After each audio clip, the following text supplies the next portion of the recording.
Assalamualaikum warahmatullahi wabarakatuh. Sahabat motivasi Islam yang diridhoi oleh Allah Subhanahu wa Ta'ala, kali ini Mimin akan kupas tentang kenapa Muslim miskin sedang kafir kaya raya. Apakah gerangan penyebabnya? Baiklah, di sini Mimin akan kupas semua. Silahkan tonton videonya sampai habis. Jangan lupa buat like, komen, share dan subscribe.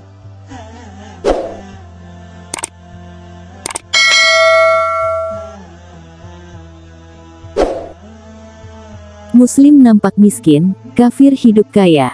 Mungkin pernah terbetik di dalam benak kita, kenapa kita yang seorang Muslim, hidupnya jauh lebih sengsara, ketimbang mereka yang hidup di dalam kekafiran. Padahal seorang Muslim hidup di atas ketaatan menyembah Allah Ta'ala, sedangkan orang kafir hidup di atas kekufuran kepada Allah. Wahai saudaraku seiman, janganlah heran dengan fenomena ini. Karena seorang sahabat Nabi yang mulia pun terheran sambil menangis. Beliau adalah Umar bin Al-Khattab radhiyallahu anhu. Berikut ini kami nukilkan kisah Umar yang termuat dalam kitab tafsir surat Yasin karya Syekh Ibnu Utsaimin rahimahullah.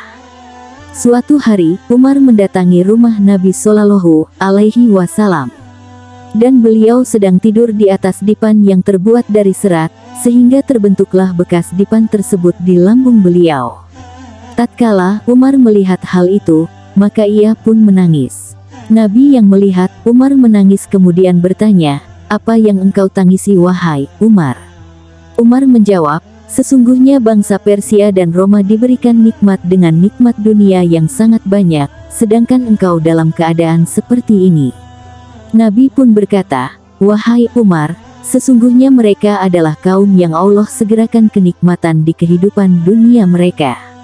1. Di dalam hadits ini menunjukkan bahwa orang-orang kafir disegerakan nikmatnya oleh Allah di dunia, dan boleh jadi itu adalah istidraj 2 dari Allah. Namun apabila mereka mati kelak, sungguh azab yang Allah berikan sangatlah pedih. Dan azab itu semakin bertambah tatkala mereka terus berada di dalam kedurhakaan kepada Allah Ta'ala. Maka saudaraku di jalan Allah, sungguh Allah telah memberikan kenikmatan yang banyak kepada kita, dan kita lupa akan hal itu. Kenikmatan itu adalah kenikmatan Islam dan iman. Di mana hal ini yang membedakan kita semua dengan orang kafir. Sungguh kenikmatan di dunia, tidaklah bernilai secuil pun dibanding kenikmatan di akhirat.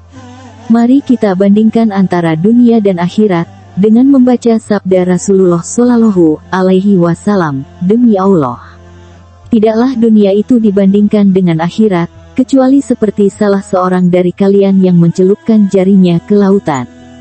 Maka perhatikanlah jari tersebut kembali membawa apa."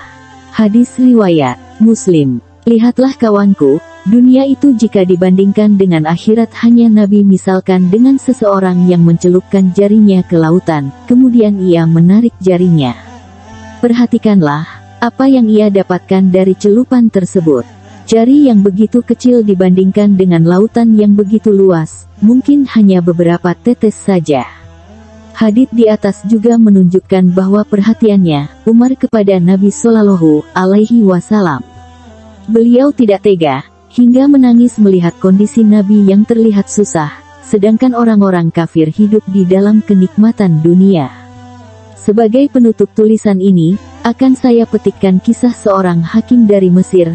Beliau adalah Al-Hafiz Ibnu Hajar. Suatu hari Ibnu Hajar melewati seorang Yahudi yang menjual minyak zaitun, yang berpakaian kotor, dan Ibnu Hajar sedang menaiki kereta yang ditarik oleh kuda-kuda, yang dikawal oleh para penjaga di sisi kanan dan kiri kereta. Kemudian Yahudi tersebut menghentikan kereta beliau dan berkata, "Sesungguhnya Nabi kalian telah bersabda, dunia adalah penjara bagi orang mukmin dan surga bagi orang kafir." 3. Engkau adalah Hakim Agung Mesir.